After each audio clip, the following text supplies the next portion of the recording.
माखासे printing paper आरो टिभिआव बा पर्टेल चेनेलाव आं नुदों बे आथिखालाव बिपिएफनि आफादगिरि हाग्रामा महिलारि बिथाङा गोबां जायगायाव समस्ति आरो समस्तियाव बिथांमोना पलिटिकल केम्पेन बा गावसोरनि हानजानि हाबाफारिफोरखौ मावफुंदों आरो बे मावफुंनायनि बेलायाव गोबां बाथ्रा बुंदों।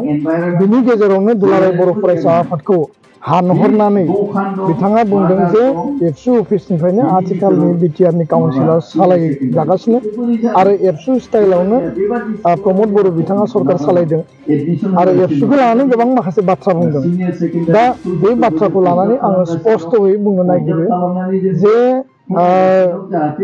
मोनसे देशआव गणतान्त्रिक देशआव गोबां हान्जा थायो, बेयाव रुलिं आरो अपोजिशन सरकार सालायग्रा आरो बिरोधी दल थायो आरो बेयाव सरकार सालायनाय आरो मावफुंनायखौ लानानै गोबां तर्क जुक्ति आर्गुमेन्ट लजिक जायो। बे मोनसे डेम'क्रेसिनि मोनसे नेचार आरो बे मोनसे डेम'क्रेसिनि मोनसे सिस्टेम। नाथाय बेखौ मावनो थांनायाव एबसुआ माहारिनि आफाद, फरायसा आफाद, एबसुआ बयनिबो थाखाय जातिनि मोनसे सम्पद, बे रावनिबो कुनु व्यक्ति सम्पद नङा।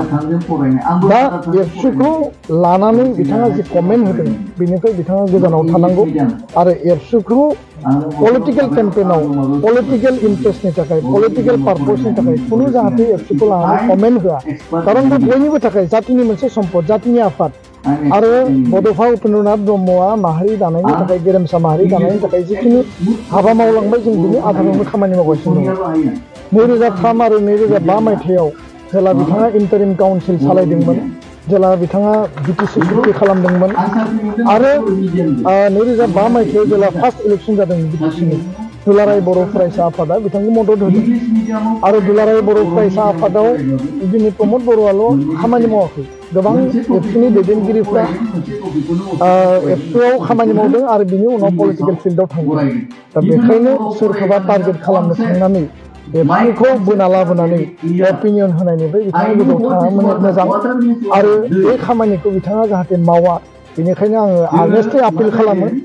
राजनितिक भाबै बिथांमोना मा प्रग्राम खालामदों, मा हाबाफारि खालामदों जोंहा बेनि सायाव बुंनो गोनां गैया, खिन्थु पलिटिकेल केम्पेन माने नोङो राजनितिक भाबै हाबाफारि लानायाव एबसु आफाद बा बे पबित्र संगठनखौ जाहाथे कुनु कमेन्ट होआ, बेखौ लानानै आङो दिनैनि बे मिडियानि गेजेरजों बिथांखौ आङो खावलायदों।